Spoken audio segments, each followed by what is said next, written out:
நான் இன்னைக்கு பார்க்க போறது இப்ப ரீசெண்டா ரிலீஸ் ஆன அங்கம்மாள்ங்கிற ஒரு ஃபீல் குட் எமோஷனல் மூவி தாங்க. அதுக்கு முன்னாடி நீங்க இந்த சேனலுக்கு புதுசா இருந்தீங்கன்னா சேனலுக்கு சப்ஸ்கிரைப் பண்ணிக்கோங்க. அப்படியே வீடியோ பிடிச்சிருந்தா ஹைப்புங்கிற ஆப்ஷனையும் கொடுத்து விடுங்க. இந்த வீடியோ இன்னும் நிறைய பேருக்கு போய் ரீச் ஆகும். படத்தோட ஓப்பனிங்ல அங்கம்மான்னு ஒரு லேடியை காட்டுறாங்க. இவங்க தாங்க இந்த படத்தோட முக்கியமான கேரக்டர். இவங்கள வச்சுதான் இந்த மொத்த கதையுமே நகரும். அங்கம்மானாலே வீட்டுல இருக்கிறவங்களுக்கும் ஊர்ல இருக்கிறவங்களுக்கும் ஒரு தனி மரியாதையும் பயமும் உண்டு. என்னதான் இவங்க இவ்வளவு டெரரான லேடியா இருந்தாலும் ஜாக்கெட் மட்டும் போடவே மாட்டாங்க. சொல்ல போனா இவங்க இதுவரை ஜாக்கெட் போட்டதும் இல்ல. அப்படியே யாராவது போட சொன்னாலும் அவங்கள ஏதாவது கண்ணா பின்னான்னு திட்டி விட்டுருவாங்க. இவங்களுக்கு 2 பசங்க இருக்காங்க. பையன் சொடலைக்கு கல்யாணம் ஆகி ஒரு பொண்ணு இருக்கா. பாட்டிக்கு பேத்தினா அவ்வளவு உயிர். 2 பேரும் ஒருத்தர் அவ்வளவு பாசமா இருப்பாங்க. பேத்தி அவங்க அப்பா அம்மா கூட இருக்கிறத விட பாட்டி கூட தாங்க அதிக நேரம் இருப்பா. சுடல சின்ன வயசுல இருந்து அம்மா கூட சேர்ந்து விவசாயம் பார்த்துக்கிட்டு இருந்தவன் இப்ப அவங்களுக்கு வயசானதுக்கு அப்புறம் விவசாயம் ஃபுல்லா அவனே தான் பார்த்துக்கிட்டு இருக்கான். இவன் வயல்ல வேலை இருக்கிறப்ப அங்கேயே தான் இருப்பான். அப்படியே எந்த வேலையும் இல்லைனாலும் மத்த நேரத்திலயும் அங்கேயே தான் இருப்பான். ராத்திரி நேரத்துல கூட வயல் ஓரமா போர் செட்ல உட்காந்துக்கிட்டு நாதஸ்வரம் வாசிச்சு பிராக்டிஸ் பண்ணிட்டு இருப்பான். நைட்டு தூங்குறதுக்கு மட்டும் தாங்க வீட்டுக்கு வருவான். மத்தபடி இவனுக்கும் அம்மாவுக்கும் பெருசா பேச்சுவார்த்தையே கிடையாது. 2வது பையன் பேரு பவளம். சொடலைக்கு படிப்பு வராததால அவனை அப்படியே விட்டுட்டாங்க. ஆனா இவன் நல்லா படிக்கிற பையங்கிறதால ரொம்ப கஷ்டப்பட்டு அவனை டாக்டருக்கு படிக்க வச்சாங்க. நல்லா படிச்சு இப்ப அவன் வெளியூர்ல டாக்டரா இருக்கான். இவன் இப்ப ஒரு கிறிஸ்டியன் பொண்ணை லவ் பண்ணிட்டு இருக்காங்க. அவங்க சொந்தமா ஒரு தியேட்டரே வச்சிருக்காங்க. அது மட்டும் இல்லாம இன்னும் சில பிசினஸும் பண்ணிட்டு இருக்காங்க. நல்ல ரிச்சான ஃபேமிலி. பவளம் அந்த பொண்ணோட வீட்டுல பேசிட்டான். அவங்க ஓகேவும் சொல்லிட்டாங்க. பொண்ணோட சைடுல எந்த பிரச்சனையும் இல்ல. ஆனா அடுத்த மாசம் அவங்களோட ஒரு சொந்தக்காரங்க கல்யாணத்துக்கு போறப்ப அப்படியே அவங்க பவளத்தோட வீட்டுக்கு வந்துட்டு போறதா சொல்லிருக்காங்க. அதுக்குள்ள அம்மா கிட்ட தன்னோட லவ் மேட்டரை சொல்லி அம்மாவை ஓகே பண்ணணுங்க. அதனால முதல் வேலையா ஊருக்கு கிளம்பி வரான். ஸ்டேஷன்ல இருந்து வீட்டுக்கு போற வழியிலேயே அம்மா கிட்ட அவனோட கல்யாண விஷயத்தை பத்தி பேச பையன் ஆசைப்பட்டுட்டான். இதுக்கு மேல நம்ம என்னத்த சொல்றதுன்னு அவங்க பையனுக்கு ஓகே சொல்லிடுறாங்க. ஆனா முக்கியமான பிரச்சனையே இதுக்கப்புறம் தானே இருக்கு. பொண்ணு வீட்டுல ஓகே சொல்லி உங்க வீட்டுக்கு வரதா சொல்லிட்டாங்க. ஆனா அம்மாவுக்கு ஜாக்கெட் போடுற பழக்கமே இல்லையா. அதனால பொண்ணு வீட்டுக்காரங்க அம்மாவை அப்படி பார்த்தாங்கன்னா என்ன நினைப்பாங்களோன்னு பவளத்துக்கு ஒரே பயம் வந்துடுது. ஆனா இது அம்மா கிட்ட எப்படி டைரக்டா சொல்றதுன்னு தெரியாம அண்ணி கிட்ட சொல்லி பேச சொல்ல அண்ணி ரொம்ப கான்பிடன்ஸா அதை நான் பாத்துக்கிறேன்னு சொல்றாங்க. இவங்களே மாமியாருக்கு அவ்வளவு பயப்படுவாங்க. அதனால இவங்க எப்படி பேச போறாங்களோன்னு அண்ணனுக்கும் தம்பிக்கும் ஒண்ணுமே புரியலங்க. ஐஸ் வைக்கிற மாதிரி வச்சு அவங்கள பிரெயின் வாஷ் பண்ணோம்னா ஜாக்கெட் போட்டுருவாங்கன்னு நினைச்சுக்கிட்டு மருமக மாமியார் கிட்ட வந்து பேசுறாங்க. அத்தை, நீங்க அழகான பட்டு புடவை கட்டி ஜாக்கெட் போட்டீங்கன்னா பார்க்க அப்படியே 10 வயசு குறைஞ்ச மாதிரி இருப்பீங்க. உங்க பையன் உங்களை அழகா பார்க்கணும்னு ஆசைப்படுறான் அப்படின்னு மருமக சொல்ல அவங்க அதெல்லாம் ஒண்ணும் வேணாம், என் கல்யாண பட்டு புடவையே போதும், அதுக்கு எதுக்கு ஜாக்கெட் போட்டுக்கிட்டு எப்படியா நான் அழகா தானே இருக்கேன்னு சொல்லிடுறாங்களா. அதுல உங்க பிளான் பண்ணது புஷ்ன்னு ஆயிடுது. இந்த ரூட் ஒர்க் அவுட் ஆகலையா. அதனால வேற ஒரு பிளான போடுறாங்க. பவளம் அவனோட அத்தை வீட்டு ஃபங்க்ஷன்ல அவங்களுக்கு ஒரு காஸ்ட்லியான புடவை எடுத்து கொடுக்குறாங்க. அது அங்க வந்திருக்க லேடிஸ் எல்லாம் பார்த்துட்டு அவங்களுக்கு ரொம்ப பிடிச்சு போக அழகா இருக்குடி, எங்கடி எடுத்த, எவ்வளோ அப்படின்னு கேட்டு அந்த புடவை மேல ரொம்ப ஆர்வமாயிடுறாங்க. அது அங்க உட்காந்துருந்த அம்மா பாத்துடுறாங்களா. ஒருவேளை தனக்கு வாங்கினதா இருக்குமோன்னு அவங்களுக்கு தோண ஆரம்பிச்சிடுது. இருந்தாலும் பையன் நமக்கு ஆசை காட்ட ட்ரை பண்றானோன்னு சந்தேகமும் வந்துடுது. அதனால ஃபங்க்ஷன் முடிஞ்சு வீட்டுக்கு வந்ததுக்கு அப்புறம் மருமகளை கூப்பிட்டு அவன் எனக்கு ஆசை காட்டுறதுக்கு தானே இந்த மாதிரி பண்றான்னு கேட்க அவங்க அதெல்லாம் இல்ல, பவளத்துக்கு அத்தையை ரொம்ப பிடிக்கும்ல, அதான் வாங்கி கொடுத்தான்னு சொல்றாங்க. ஆனா அம்மா அதை நம்புறதா இல்ல. என் பிள்ளை என்கிட்ட ஏதோ சொல்றதுக்கு பயந்துகிட்டு இப்படி என்ன நம்ம பண்ணிட்டு இருக்காண்டி. ஆனா நான் அவனுக்காக என்ன வேணுமோ பண்ணுவேன். ஜாக்கெட் போடுறதெல்லாம் ஒரு மேட்டரா, நான் போடுறேன்னு சொல்லிடுறாங்க. அதுல பையனுக்கு பயங்கர குஷி ஆயிடுதுங்க. அவ்வளவுதான், அம்மா ஓகே சொல்லிட்டாங்க. இதுக்கப்புறம் என்ன, ஜாக்கெட் தைக்கிறதுக்காக உடனே ஒரு டெய்லரை கூப்பிட்டு அம்மாவுக்கு அளவு எடுக்கிறாங்க. அடுத்து டவுனுக்கு போய் அம்மாவுக்கு சாரி எல்லாம் எடுத்துட்டு வராங்க. அது அம்மாவுக்கு ரொம்ப பிடிச்சிருக்கு. எப்படியோ ஜாக்கெட் ரெடி ஆனதுக்கு அப்புறம் ஒரு வழியா ஜாக்கெட் போட்டு புடவை எல்லாம் கட்டிட்டு வந்து நிக்க அம்மாவை அந்த மாதிரி பார்க்கவே அவ்வளவு அழகா இருக்காங்க. ஜாக்கெட் போட்டு புடவை கட்டி இருக்கிறத முதல் தடவை வீட்டுல எல்லாரும் பார்த்துட்டு அவ்வளவு அழகா இருக்கீங்கன்னு எல்லாரும் சொல்ல அதுல அம்மாவுக்கு லைட்டா வெக்கமே வர ஆரம்பிச்சிடுது. சரின்னு அதே கெட்டப்ல ஊருக்குள்ள போக ஊர்ல அவங்கள அப்படி பார்த்துட்டு எல்லாருக்கும் ஒரே ஆச்சரியம் ஆயிடுது. ஊர்ல அங்கம்மாவை அந்த மாதிரி புதுசா பாக்குற ஒவ்வொருத்தரும் இந்த கெட்டப்ல நல்லா இருக்கீங்கன்னு எல்லாரும் பாராட்ட ஆரம்பிச்சிடுறாங்க. அவ்வளவுதாங்க, முதல் மிஷன் முடிஞ்சது. அதே சமயம் அம்மா கொஞ்சம் சவுண்டான லேடி ஆச்சா. பொண்ணு வீட்டுல இருந்து வரும்போது அந்த மாதிரி வீட்டுல இருக்கிறவங்களை கத்திக்கிட்டு மரியாதை இல்லாம பேசிட போறாங்கன்னு அவங்களுக்கு வரவங்க கிட்ட எப்படி நடந்துக்கணும், எந்த டோன்ல பேசணும்னு எல்லாத்தையும் சொல்லி கொடுக்குறான். அதோட அம்மா சுருட்டு பிடிக்கிறது, போயல போடுறதுன்னு பல்லு ஒரே கரையா இருக்கா. அதை சரி பண்றதுக்காக டாக்டர் கிட்ட வராங்க. டாக்டர் அதை செக் பண்ணி பார்த்துட்டு இது பல வருஷமா சேர்ந்திருக்கிற கரை, அதை ரிமூவ் பண்ண முடியாது, அதோட எல்லா பல்லும் ரொம்ப டேமேஜா இருக்கிறதால எல்லாத்தையும் புடுங்கணும்னு சொல்லிடுறாப்ல. அதுக்கு பவளம் அம்மாவை பத்தி கொஞ்சம் கூட யோசிக்காம உடனே எல்லா பல்லையும் எடுத்துருங்கன்னு சொல்றான். ஆனா பல் டாக்டர் அப்படிலாம் ஒரே நேரத்துல எல்லாத்தையும் புடுங்கணும்னா டேஞ்சர் ஆயிடும், அதனால அதை ஒன்னொன்னா தான் எடுக்கணும், அதுக்கு டைம் ஆகும்னு சொல்லிடுறாப்ல. அதனால பல்லு பிரச்சனையை இப்போதைக்கு ஓரமா வச்சுட்டு எல்லாரும் குடும்பத்தோட ஒரு ஹோட்டலுக்கு சாப்பிட வர அப்ப அண்ணி பவளத்துக்கிட்ட நான் இதுவரையும் சுடிதார் போட்டதே இல்ல, எனக்கு ட்ரை பண்ணணும்னு ரொம்ப ஆசையா இருக்கு, எடுத்து கொடுக்குறியான்னு கேக்குறாங்க. அண்ணி கேட்டதுக்கு அப்புறம் எப்படி வாங்கி கொடுக்காம இருக்கிறது. அதனால எல்லாம் சாப்பிட்டு முடிச்சுட்டு அவங்களுக்கு சுடிதார் எடுக்கிறதுக்காக ஒரு ட்ரெஸ் கடைக்கு வராங்க. முத தடவை ட்ரை பண்ண போறதால ஆர்வத்துல எல்லாத்தையும் எடுத்து போட்டு செக் பண்ணி பாத்துக்கிட்டு இருக்க அது ரொம்ப நேரம் ஆகுது.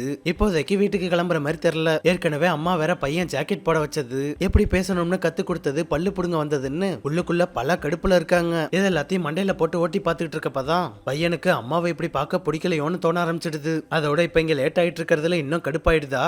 அதனால கோவத்துல யார்கிட்டயும் சொல்லாம அவங்க பாட்டுக்கு கிளம்பிடுறாங்க. அங்க இருந்து பஸ்ல ஊருக்கு போயிட்டு இருக்க அதே பஸ்ல தான் அங்க அம்மாவோட எக்ஸும் வந்துகிட்டு இருக்காரு. அவர் இந்த அம்மாவை பார்த்து ஸ்மைல் பண்ணா இவங்க இருக்கிற கோவத்துல எக்ஸ பார்க்காம மூஞ்ச திருப்பிக்கிறாங்க. கல்யாணத்துக்கு முன்னாடி ஒரு காலத்துல இவரு அங்கம்மாவோட எக்ஸுங்க. இப்ப டெய்லி வீடு வீடா பால் கொடுக்க போறப்ப கூட இவர் வீட்டுக்கு பால் கொடுக்க வரும்போது இவரை சைட் அடிச்சுக்கிட்டு இருப்பாங்க. ஆனா பெருசு குடும்பத்தோட இருக்கிறதால இவங்களை கண்டுக்க மாட்டாரு. ஒரு நாள் ஃபேமிலி ஃபங்க்ஷன்ல இவங்க அவருக்கு கேசரி செஞ்சு கொண்டு போய் கொடுத்திருப்பாங்க. அப்பதாங்க டேஸ்ட் பண்ணிட்டு சிரிச்சுக்கிட்டே நல்லா இருக்குன்னு சொல்லிட்டு போனாரு. அன்னைக்குதான் திரும்ப அவருக்குள்ள லைட்டா இவங்க மேல ஃபீலிங்ஸ் வர ஆரம்பிச்சிருக்கு. ஆனா இப்ப அங்கம்மா கோவத்துல இருக்கிறதால அவரை கண்டுக்க மாட்டாங்க. ஸ்டாப் வந்தோன்னா பஸ்ல இருந்து இறங்கி ஊருக்குள்ள நடந்து போயிட்டு இருக்க அந்த வழியில யாருமே இல்லையா. அதனால பெருசா அவங்கள்ட்ட பேச்சு கொடுக்க ட்ரை பண்றாப்ல. அதுல அங்கம்மாவுக்கு கோவம் ஆயிடுது. இவ்வளவு நாள் இல்லாத தைரியம் இப்ப திடீர்னு எங்க இருந்து வந்துச்சுன்னு அவர்கிட்ட கோவமா கேட்டுட்டு அங்க இருந்து போயிடுறாங்க. ஆனா அதுல அவரோட முகமே மாறி போயிடுதுங்க.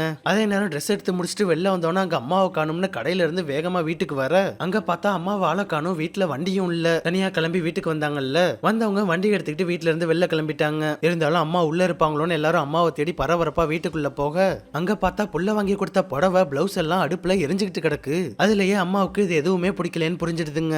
அம்மாவுக்கு வேற எப்படிதான் அவனோட நிலைமையை புரிய வைக்கிறதுன்னு பவளத்துக்கு ஒண்ணுமே புரியலையா. அதனால வேற வழியே இல்லாம நேரா கிளம்பி ஒரு பஞ்சாயத்து தலைவர் வந்து மீட் பண்றான். அவர்கிட்ட இவனோட லவ் மேட்ரு, அம்மாவோட ஜாக்கெட் பிரச்சனைன்னு நடந்தது எல்லாத்தையும் சொல்லி அம்மா கிட்ட அவரையே நேர்ல வந்து பேச சொல்ல அவரே அங்கம்மா யார் சொன்னாலும் கேட்க மாட்டான்னு சொல்றாப்ல. அதோட ஜாக்கெட் போடுறது போடாம இருக்கிறதெல்லாம் அவங்களோட பர்சனல் மேட்ருங்கிறதால தலைவர் அதை பத்தி எப்படி ஒரு லேடி கிட்ட பேசுறதுன்னு ரொம்ப தயங்குறாப்ல. இருந்தாலும் இவன் நீங்க சொன்ன அம்மா கேட்பாங்கன்னு ரொம்ப கம்பல் பண்ணி கூப்பிட அவரும் ஒரு தலைவருங்கிற மரியாதைக்கு அவங்க கூடவே கிளம்பி அவங்க வீட்டுக்கு போறாரு. வீட்டுக்கு வந்து அம்மா கிட்ட ரொம்ப நேரமா ஏதோ பேசிட்டு இருக்காரு. இவங்க தூரமா வந்து அம்மா என்ன பண்ண போறாங்களோன்னு பயத்திலேயே வெயிட் பண்ணிட்டு இருக்காங்க. அம்மா கிட்ட பேசிட்டு தலைவர் கொஞ்ச நேரம் கழிச்சு வெளில வர எல்லாரும் என்னாச்சுன்னு தெரிஞ்சுக்கிறதுக்காக வேகமா ஓடி வராங்க. ஆனா கடைசியில பார்த்தா அம்மாவே கோவமா அங்கிருந்து கிளம்புறாங்களா. அதுலயே அம்மா ஜாக்கெட் போடுறதுக்கு ஒத்துக்கலன்னு எல்லாருக்கும் புரிஞ்சிடுதுங்க. அப்படியே கட் பண்ணா ஒரு நாள் அங்கம்மாவோட எக்ஸ் அவங்கள பாக்குறதுக்காக வராரு. இருந்தாலும் என்ன பேசுறதுன்னு தெரியாம அமைதியா இருக்க அங்கம்மா அவர்கிட்ட இவங்க வீட்டுல நடக்கிற பிரச்சனையை பத்தி சொல்லி அதனாலதான் அன்னைக்கு கோவமா பேசிட்டேன்னு சொல்றாங்க. சரின்னு இப்ப அவர்கிட்டே ஜாக்கெட் மேட்டரை பத்தி சொல்லி நீ என்ன நினைக்கிறேன்னு கேட்க அவரு திடீர்னு உன்ன ஜாக்கெட்டோட பார்த்தோன்னா புதுசா தான் இருந்துச்சு, ஆனா அது உனக்கு அழகா இருந்துச்சுன்னு சொல்றாரு. ஓ, உனக்கும் என் புள்ள மாதிரி நான் இப்படி இருக்கிறது பிடிக்கலையோ அப்படின்னு கேட்க அவர் அப்படிலாம் இல்லப்பா, உலகம் இப்ப எவ்வளவோ மாறிட்டு இருக்கு, நம்மளும் அதுக்கேத்த மாதிரி கொஞ்சம் மச்சும் மாறணும்ல, உன் புள்ள ஒன்ன அழகா லட்சணமா பாக்கணும்னு ஆசைப்படுறான், இதுல என்ன தப்பு இருக்கு, அவன் ஆசைக்காச்சும் செய்ய வேண்டியதானேன்னு சொல்றாரு. அப்பதாங்க அவங்களுக்கு நம்ம புள்ள நினைக்கிறது சரிதானோன்னு தோண ஆரம்பிக்குது. ஆனா இப்படியே இந்த ஜாக்கெட் பிரச்சனையால ஒரு மாசத்துக்கிட்ட ஆயிடுது. நாளைக்கு பொண்ணு வீட்டுல இருந்து இங்க வரப்போறாங்களா, அதனால பவளத்துக்கு ரொம்ப பதட்டமாக ஆரம்பிச்சிடுது. லவ்வரை பார்க்க வரும்போதும் அதே டென்ஷனோட இருக்க அவ என்னாச்சு ரொம்ப டென்ஷனா இருக்கேன்னு கேக்குறா. இப்பதாங்க அவகிட்ட தன்னோட அம்மா புடவைக்கு ஜாக்கெட் போட மாட்டாங்கிற மேட்டரே சொல்றான். ஆனா அந்த பொண்ணு அதை ஒரு விஷயமாவே எடுத்துக்கல. ஜாக்கெட்டால வீட்டுல பல பிரச்சனைகள் போயிட்டு இருக்கு, நான் எவ்வளவு சொன்னாலும் என் அம்மா புரிஞ்சுக்க மாட்டாங்கன்னு நடந்தது எல்லாத்தையும் சொல்ல இதுக்கு ஏன்டா இவ்வளவு டென்ஷனா இருக்க, என் அப்பா அம்மா உன் வீட்டையோ அம்மாவையோ பார்த்து ஜட்ஜ் பண்ணுவாங்கன்னு தானே பயப்படுற, அவங்க அப்படிலாம் ஜட்ஜ் பண்ற ஆளே கிடையாதுடா, அதனால ரொம்ப மண்டையை போட்டு குழப்பிக்காம ஃப்ரீயா விடுன்னு சொல்லிடுறா. அவ என்னதான் ஆறுதல் சொன்னாலும் அவளோட அப்பா அம்மா ஏதாவது நினைச்சுப்பாங்களோன்னு இவனுக்கு உள்ளுக்குள்ள பதட்டமாவே இருக்குங்க. அதனால இதுக்கு மேல விட்டா சரியா வராதுன்னு வீட்டுக்கு வந்தவன் நேரா அம்மாவை கூப்பிட்டு உட்கார வச்சு ஸ்ட்ரைட்டா அவங்கள்ட்டே பேச ஆரம்பிக்கிறான். நான் ஆரம்பத்திலேயே டைரக்டா உன்ட்ட வந்து பேசியிருக்கணும், அது என்னோட தப்பு தான்மா, நான் உன்னை டாக்டரோட அம்மா மாதிரி இருக்கணும்னு ஆசைப்படுறேன், அப்படி இல்லைன்னா பொண்ணு வீட்டுல இருந்து நம்ம வீட்டுக்கு வர சமயங்கள்ல மட்டுமாவது பிளவுஸ போட்டுக்கன்னு சொல்ல அவங்களுக்கு அதெல்லாம் ஒரு பெரிய விஷயமே இல்லைன்னு புரியுது. ஆனா எதுக்காக அதை மாத்திக்கணும், நம்ம ஏன் அதை பண்ணணும்னு பண்ண மாட்டாங்க. அப்ப மருமக வேற வந்து பவளம் தான் ஆசைப்படுறான்ல போட்டுக்குங்கன்னு சொல்ல மருமக என்ன எனக்கு அட்வைஸ் பண்றதுன்னு இவங்களுக்கு காண்டாயிடுது. இதெல்லாம் உன் வேலை தாண்டி, என் பையனை தூண்டி விட்டு இதெல்லாம் பண்ண வைக்கிறியான்னு மருமகளை அடிக்க போக அவன் ஏமா இப்படி அசிங்கமா பண்றேன்னு அம்மாவை பிடிச்சி திட்ட ஆரம்பிச்சிடுறான். அதுல அங்கம்மாவுக்கு மருமக மேல இன்னும் கோவமாயிடுது. இதனால மாமியாருக்கும் மருமகளுக்கும் பயங்கரமா முட்டிக்க ஆரம்பிச்சிடுதா. இவ்வளவு நாள் மாமியாரோட கண்ட்ரோல்ல இருந்தவங்க இப்ப வெடிக்க ஆரம்பிச்சிடுறாங்க. இங்க வீட்டுக்குள்ள இவ்வளவு பெரிய கலவரம் நடந்துகிட்டு இருக்க வீட்டுக்கு வந்த சொடலாது எதையும் கண்டுக்காம நடு வீட்டுல உட்காந்து அவன் பாட்டுக்கு நாதஸ்வரம் ஊதிக்கிட்டு இருக்கான். அவன் பொண்டாட்டியும் சின்னவனும் என் கூட சண்டை போட்டுட்டு இருக்காங்க, நீ எனக்கு வந்து சப்போர்ட் பண்ணாம இங்க உட்காந்து பிபி ஊதிக்கிட்டு இருக்கியான்னு பெரிய பிள்ளைய சத்தம் போட ரொம்ப நேரம் பொறுமையா இருந்து பாக்குறான். ஆனா ஒரு கட்டத்துல அவனுக்கு மண்டை கேறிடுது. அதனால இத்தனை வருஷமா அவனோட மனசுல இருந்ததெல்லாம் வெளில வர ஆரம்பிச்சிடுதுங்க. சின்னவனை படிக்க வச்ச மாதிரி இந்த பையனை படிக்கவே வைக்கல, விவசாயம் பாக்குறதுக்கு அவங்க கூடவே வச்சுக்கிட்டாங்க. அதனால வாழ்க்கையில அவன் எந்த விதமான முன்னேற்றமும் அடையலையா, அது எல்லாத்தையும் இப்ப ஓப்பனா சொல்லிடுறான். ஆனா அம்மா இவனுக்கு சுத்தமா படிப்பு வரலன்னு தாங்க அவனை மேல படிக்க வைக்கல, மத்தபடி அவனை படிக்க வைக்க கூடாதுன்னு எந்த வித நினப்பும் கிடையாது. இருந்தாலும் அவ அதை தப்பா புரிஞ்சுக்கிட்டாங்க. என்ன அப்படியே விட்டுட்டு சின்னவனை ஆசையா டாக்டருக்கு படிக்க வச்ச. ஆனா இப்ப அவன் கேட்கறத உன்னால பண்ண முடியலையா? எனக்கு என்னமோ அது சரியா படல அப்படின்னு மனசுல இருந்ததெல்லாம் மொத்தமா கொட்டி தீத்துட்டு அவன் பாட்டுக்கு கிளம்பிடுறாங்க. பவளம் அவன் அம்மாவை ஜாக்கெட் போட வைக்கிறதுல ஆரம்பிச்சது அது அப்படியே மருமகள்கிட்ட போய் பெரிய பையன்ட்ட வந்து கடைசியா மொத்த குடும்பமும் அடிச்சுக்கிற மாதிரி ஆயிடுச்சு. அம்மா இந்த பிரச்சனைய பத்தியே ரொம்ப நேரம் யோசிச்சுட்டு இருக்க சின்னவன் அவங்கள்ட்ட வந்து பேசுறான். பொறுமையா உட்காந்து ஒருத்தர் பேசிக்கிட்டதுல அம்மா ஒரு வழியா சின்னவன் கூட சமாதானம் ஆயிடுறாங்க. இப்பதாங்க ரெண்டு பேர் முகத்திலயும் சிரிப்பே தெரியுது. அப்படியே கட் பண்ணா அடுத்த நாள் பொண்ணு வீட்டுல இருந்து இவங்க வீட்டுக்கு எல்லாரும் வரத காட்டுறாங்க. அவங்க பாட்டுக்கு கேஷுவலா வராங்க. எல்லாரும் ஒன்னா உட்காந்து நல்லா பேசிக்கிட்டே சாப்பிடுறாங்க. எப்படியோ அம்மா இன்னைக்கு ஒரு வழியா ஜாக்கெட் போட்டாங்க. ஆனா எதுவும் பேசாம வாயை திறக்காம ரொம்ப சைலண்டா உட்காந்துருக்காங்க. அதை பார்த்துட்டு அம்மா ஏன் பேசவே மாட்டாங்கன்னு கேட்க இப்பதானே ஃபர்ஸ்ட் டைம் உங்களை பாக்குறாங்க, போக போக பழகிடும் அப்படின்னு பையன் சொல்லிடுறாங்க. அதுக்கப்புறம் ஜென்ஸ் எல்லாம் உட்காந்து ஒரு பக்கம் பேசிக்கிட்டு இருக்க இன்னொரு பக்கம் லேடிஸ் எல்லாம் ரூம்ல உட்காந்து பேசிக்கிட்டு இருக்காங்க.